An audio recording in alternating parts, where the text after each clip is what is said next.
Bonjour à tous, j'espère que vous allez excellemment bien. Aujourd'hui on se retrouve pour parler Vendée Globe, 69e jour de course. Sur ce Vendée Globe, on va revenir un petit peu sur tout ce qui s'est passé. Il y a eu pas mal de petits problèmes pour les concurrents sur ces 24 dernières heures, donc on va parler de tout ça. On parlera bien entendu du classement, changement dans le top 10, on y reviendra.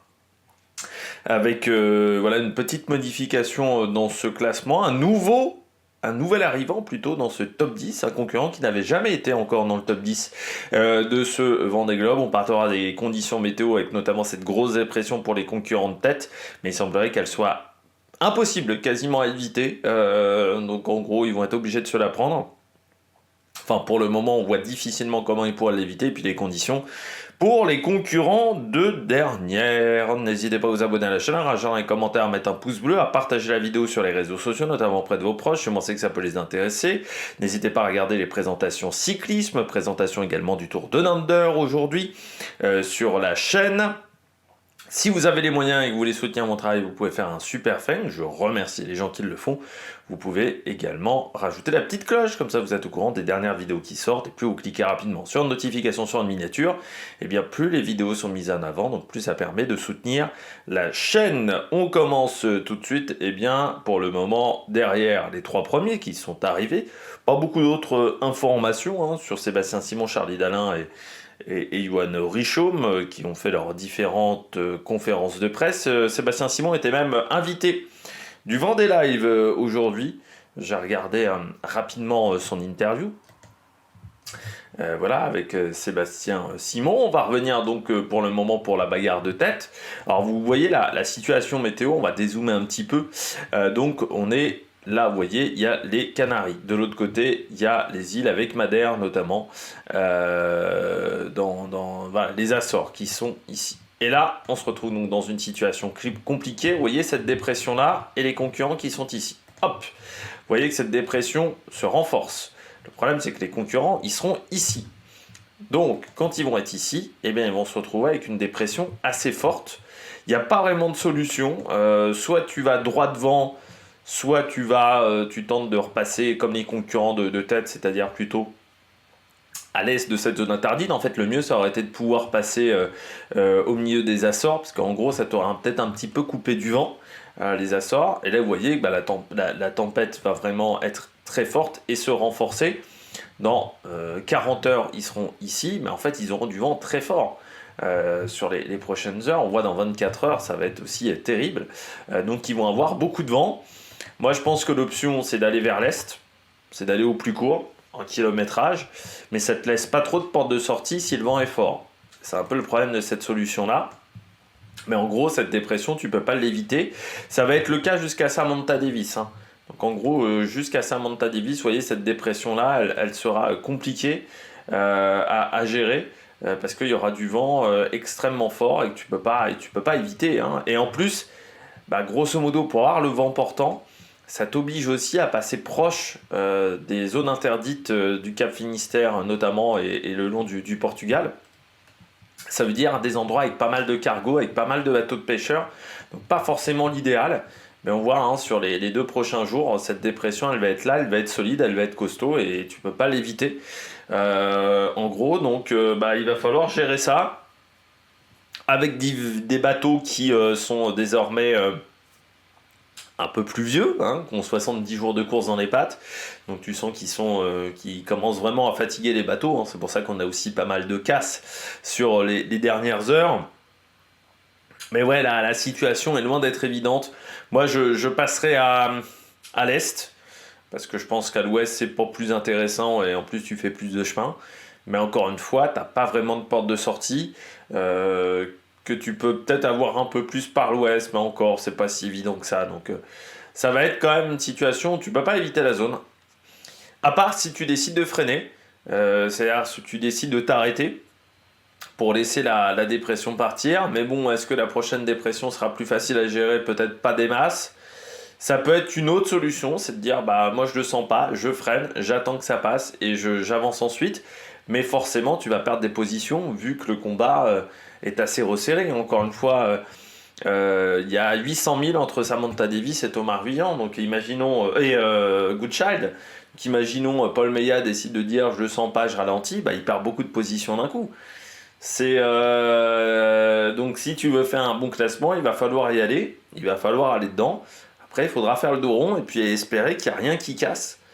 Surtout parce que ça va être 2-3 jours extrêmement toniques là, pour les concurrents, donc ça va vraiment pas être calme.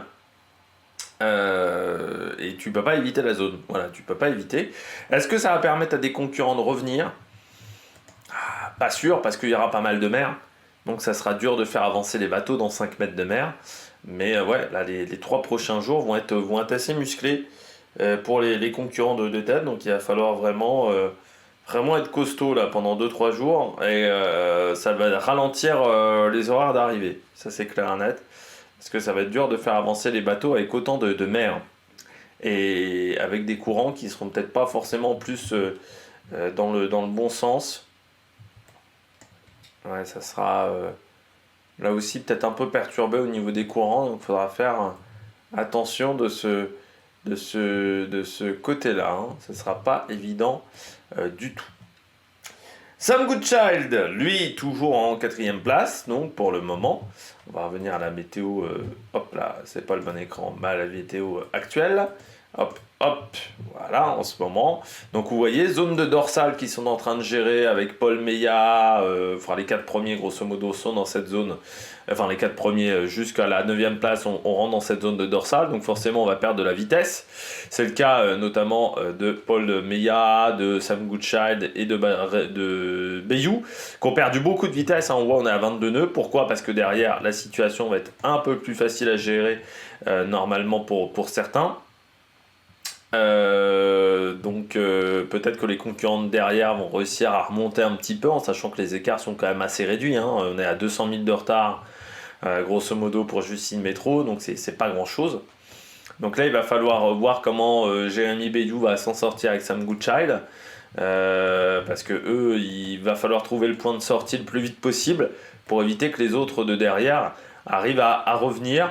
Pas de problème technique majeur hein, pour les deux, pour Jérémy Bayou et Sam Goodchild, pas de problème technique majeur annoncé à la direction de course. Vous voyez que Jérémy Bayou va une chouille plus vite hein, sur les 24 dernières heures par rapport à Sam Goodchild, mais Sam Goodchild va plus vite sur les 4 dernières heures par rapport à Jérémy Bayou, quasiment 5 nœuds d'écart. Donc on voit que c'est toujours la grosse bagarre entre les deux et ça va être à celui qui va craquer le premier.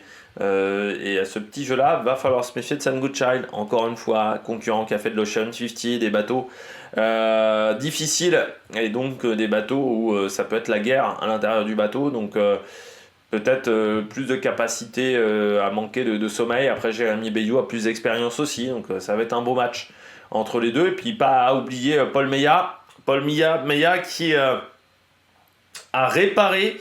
Il avait fait une première tentative de réparation au niveau de son mât. Je rappelle qu'il avait un problème, Paul Meillat, avec une pièce au niveau de son J2. Eh bien, Paul Meillat a réussi à réparer. Il est monté au mât. La première tentative avait échoué. La deuxième tentative a fonctionné dans un peu de mer. Donc il a dû... Là, ça a été compliqué pour lui pour bricoler. Mais il a réussi à sécuriser le mât. Donc désormais, plus de problème, on va dire, du côté de Paul Meillat. Qui va tenter désormais de rattraper son retard, une 50aine de milles, sur les deux concurrents de devant, ce qui n'est pas grand chose, il faut bien le dire. Nicolas Luneven est juste derrière à 100 000, voire moins même, du côté de Nicolas Luneven, qui va un peu plus vite hein, que les bateaux de tête, mais lui il est dans des conditions où il y a encore un petit peu de vent. Vous voyez, 45 000 de parcouru, donc c'est plus que Paul Meillat, c'est plus que les concurrents de devant, mais ça reste gros combat quand même par rapport à Justine Métro qui elle va très très vite en ce moment et par rapport à Thomas Ruyant, donc il faut qu'il fasse attention parce que ça peut revenir également de l'arrière Nicolas Luneven, mais grosso modo vous avez compris que dans les places du top 10 pour le moment rien n'est fait encore au niveau du classement et ça va peut-être se jouer vraiment dans le Money Time et ce Money Time va être difficile comme le disait très bien Clarisse Kremer. Clarisse Kremer qui disait en passant qu'elle était très fatiguée pour le moment, mais ça c'était depuis quelques jours.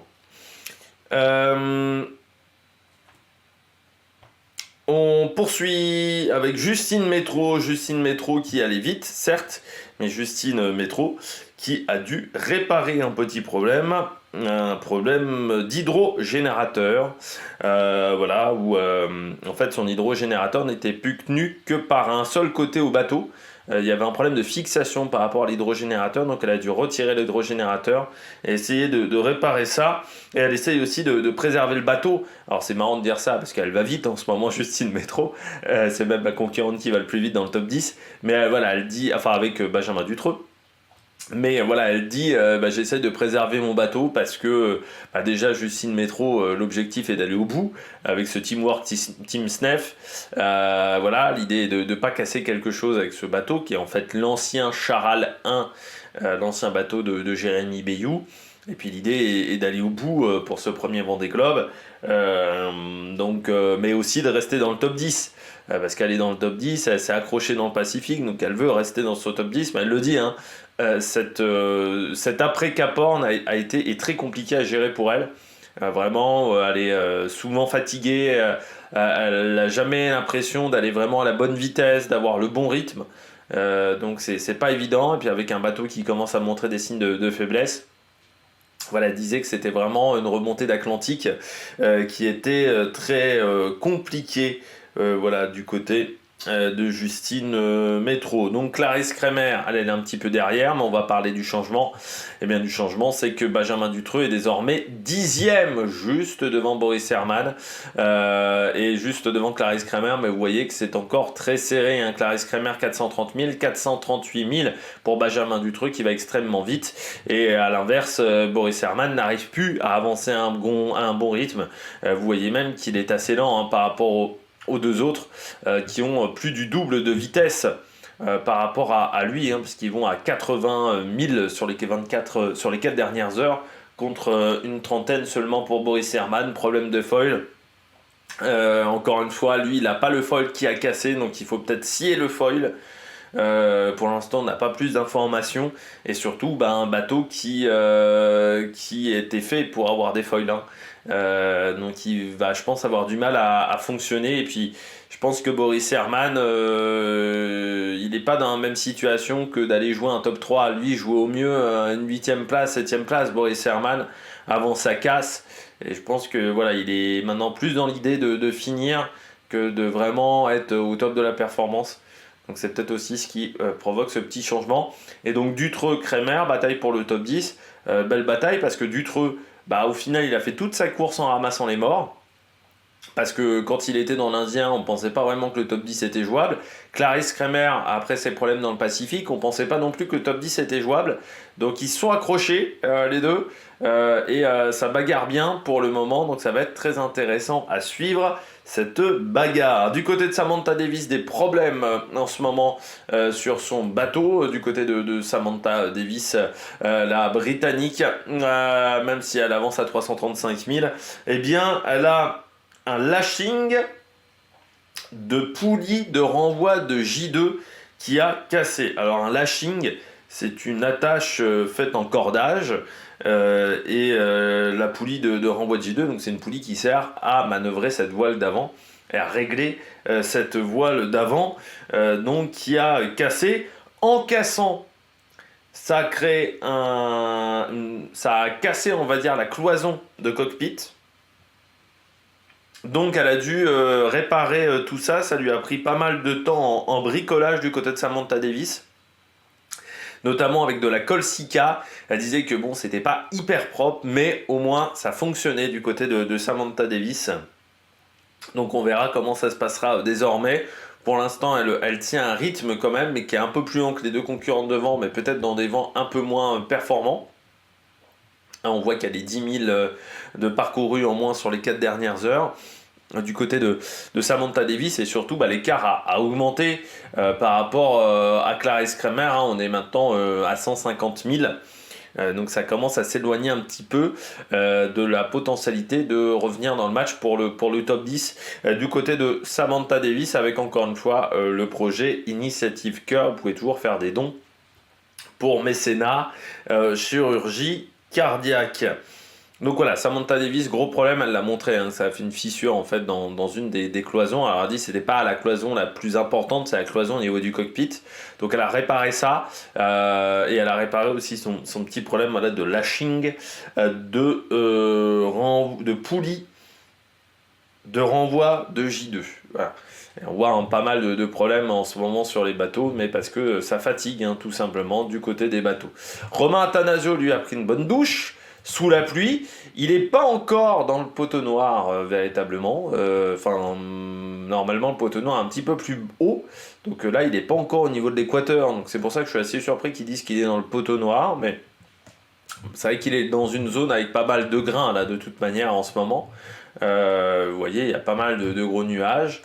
Mais normalement, pour moi, le poteau noir, c'est un petit peu plus haut. C'est dans l'Atlantique Nord, pas dans l'Atlantique Sud. Et donc, Romain Attanasio, qui était dans du vent un petit peu plus faible, avec des nuages. Donc, il a essayé de manœuvrer et surtout de conserver son avance par rapport à Damien Seguin et le petit groupe derrière. Garder ses 400 000 d'avance quasiment par rapport au petit groupe derrière. Donc c'est son objectif maintenant de cravacher pour garder cette place dans le top 15 du côté de Romain Attanasio, donc il était en train de prendre une douche. Parce que comme disait Clarisse Kremer, autant que cette pluie, autant que cette eau serve à quelque chose. Derrière, donc c'est la bagarre toujours avec Damien Seguin donc qui est 15e, mais on voit à sa poursuite Isabelle Yoshke notamment. Alors il arrive à aller plus vite qu'Isabelle Yoshke. Je rappelle, Isabelle Yoshke a un foil en moins. Il arrive aussi à aller plus vite que Giancarlo Pedote qui a toujours des petits soucis sur son bateau depuis la fin de l'océan Pacifique. Donc on voit qu'il arrive à aller plus vite, mais surtout il ne faut pas négliger Tanguy Le Turquet qui vient de prendre la tête du côté des bateaux à dérive droite. Pourquoi il vient de prendre la tête par rapport à Benjamin Ferré? Alors déjà, belle journée quand même, hein, 301 000 de parcouru pour Tanguy Le Turquet. C'est plus que Benjamin Ferré, mais surtout, vous voyez, Benjamin Ferré est un petit peu arrêté, enfin, il est à 6-7 000 moins vite, tout simplement parce que Benjamin Ferré a un problème de nouveau. Hein, il avait réparé ça il y a 2 jours, mais ça n'a pas tenu de hook au niveau des voiles d'avant. Donc ce hook n'a pas tenu, donc il était sans voile d'avant. Si vous avez vu la vidéo de Tanguy Le Turquet qui venait de le dépasser et de s'apercevoir de son problème. Donc il est avec grand voile seul, donc forcément il est moins efficace dans ces conditions-là. Donc voilà, problème au niveau du hook qu'il avait réparé il y a 2 jours. Enfin voilà, il était passé avec une autre drisse. Et ce système-là n'a pas tenu voilà, pour cette bagarre du côté des bateaux à dérive droite. Je rappelle que le 3e de ce classement des bateaux à dérive droite, c'est désormais Corrad Coleman qui continue de s'accrocher quand même à ce petit groupe. Hein. On voit, il y a 200 000 d'écart avec Giancarlo Pedote. Donc il continue, hein, lui qui est maintenant dans le top 20, Corrad Coleman. Hein. Très belle performance parce que de l'autre côté, la voie Est n'a pas été efficace pour Jean Le Cam et Alan Roura qui souffrent en ce moment. Alors Jean Le Cam qui continuait de réparer, il s'est même fait un copain, un oiseau, mais qui continuait de bricoler, notamment avec ce câble qu'il essaye voilà, de réparer au maximum. Pour stabiliser son mât, hein. Ça c'est l'objectif du côté de Jean Le Cam. Donc en ce moment il essaye de réparer, ce qui n'est pas évident du tout, comme il le montrait, et c'est pas la joie de vivre quand même du côté de Jean Le Cam en ce moment. Et Alan Roura lui disait hop là, j'ai fait une pointe à 13 nœuds, ça fait depuis 3 jours, 4 jours qu'il n'avait pas réussi à dépasser les 10 nœuds. Donc voilà, il dit je fais avec ce qu'on me donne, grosso modo au niveau du vent. Mais lui qui avait réussi à remonter sur Jean Le Cam s'est refait distancer par un autre groupe, et notamment Corrad Coleman. Par rapport à Corrad Coleman 2003, 2009, donc c'est pas encore hyper loin, mais vous voyez qu'il y a un décalage quand même est-ouest qui est important. Et puis on retrouve Guirec Soudé qui lui est donc 5e de ce groupe des bateaux à dérive droite, 275 000 quand même de parcouru. Il continue d'avancer, Guirec. Il n'est pas arrêté par rapport aux concurrents de devant, donc c'est vrai que ça lui permet de remonter des 1000. Derrière, Eh bien, la voie Est n'a pas été efficace, comme le disait également Arnaud Boissière, donc qui est revenu avec ses petits camarades. Forcément, il a perdu un petit peu de temps. Ses petits camarades des bateaux à dérive droite qui ont quand même du mal à avancer, hein, que ça soit Violette d'Orange, Louis Duc ou Sébastien Marseille. Même Kojiro, qui est le plus rapide de ce groupe-là, n'avance pas non plus à une très grande vitesse, 230 000 seulement de parcouru sur les 24 dernières heures, et c'est même Arnaud Boissière qui est le plus rapide avec 250 000 voilà, de parcouru. Arnaud Boissière qui n'a plus d'aérien aussi parmi les multiples problèmes qu'il a avec la Micaline. Voilà, il n'a plus d'aérien, Arnaud Boissière, donc il n'a plus vraiment le sens du vent, donc c'est pas toujours facile de naviguer dans ces conditions là. Et puis on termine avec le petit groupe derrière, avec Oliver Air, 170 000 de parcouru un petit peu arrêté, et qui voit donc Jin Kunshu revenir à la vitesse de la lumière. Jin Kunshu déjà a dépassé Antoine Cornic, mais surtout il a réduit son écart par rapport à Oliver Air, et là aussi on pourrait se retrouver à avoir une bagarre à 3 ou à 2, parce qu'Antoine Cornic doit toujours faire sa pénalité de 3 heures. Vous vous souvenez, pénalité qu'il avait eue quand il avait dû réparer et monter au mât, il avait dû utiliser son moteur pour se mettre en sécurité. Cette pénalité de 3 heures n'a toujours pas été faite. Et on a bien compris que du côté de la direction de course, on aimerait bien que ça soit fait là dans les prochains jours. Du côté d'Antoine Cornic, alors il va peut-être essayer de trouver une zone sans vent, ce qui lui permettra voilà, de faire cette pénalité. Mais voilà, 180 minutes de pénalité. Donc comment ça se passe une pénalité ? On vous met en fait 4 bornes voilà, sur votre ordinateur. Donc vous avez 4 balises GPS qui vont former un carré. Et il va falloir rester dans ce carré. Donc voilà, vous avez le droit voilà, de bouger un petit peu, mais vous n'avez pas le droit de bouger énormément. Donc il faut rester dans ce petit carré-là. Ce qui n'est pas évident avec un bateau parce que vous avez le courant. Donc être voilà, quasiment à l'arrêt, c'est difficile. Donc il faut rester dans ce carré. Si vous sortez, il faut refaire la pénalité. Voilà, c'est vraiment pas évident du côté d'Antoine Cornic, donc il va essayer de le faire, je pense, dans les prochains jours. Il y aura, je pense, des possibilités de le faire, parce que là, les conditions de vent, on n'en parle pas trop, mais ouais, ça va un peu s'arrêter, je pense, dans 24 heures. Oh, quoique, non, ils vont plutôt avoir du vent. Donc ouais, là, allez, je dirais dans 2 jours, peut-être. Dans 2 jours, il y aura une situation avec moins de vent. Alors que devant, ça sera pas évident pour remonter l'Atlantique. Encore, c'est loin d'être fait. Pour ce petit groupe de 4 là, de 4-5, ça va être compliqué. Et je regarde un petit peu Attanasio, lui remontera dans les alizés d'Atlantique Sud, qui devrait être pas mal puissant pour Romain Attanasio. Donc il devrait pas mal s'en sortir dans l'affaire. Et puis on continue avec les concurrents qui sont encore dans le Pacifique. Manuel Cousin qui en ce moment a bien retrouvé de la vitesse depuis 3 jours. Il augmente son avance par rapport à Fabrice Amédéo. On a plus de 100 000 d'écart désormais entre les deux. Fabrice Amédéo qui n'a pas été en capacité de tenir la vitesse de coup de pouce avec son Nexans Vivwise. Et puis derrière on retrouve toujours Denise Van Winberg, mais qui va plus vite qu'eux, ce qui fait que l'écart s'est réduit avec Fabrice Amédéo à 200 000 à peu près, 250 000, et puis Manuel Cousin qui est 300 000 devant, mais voilà, il a réduit l'écart, il est remonté un petit peu en termes de trajectoire, mais rien n'est fait encore pour cette place de lanterne rouge. Denise Van Winberg pourrait éviter la place de lanterne rouge, mais déjà finir en Vendée Globe, c'est déjà une sacrée performance, comme on le dit toujours. On regarde les statistiques sur les 24 dernières heures. C'est Benjamin Dutreux qui a été le plus rapide devant Clarisse Kremer. 15 km de mieux pour Benjamin Dutreux par rapport à Clarisse Kremer. On retrouve ensuite Romain Attanasio et Justine Métro.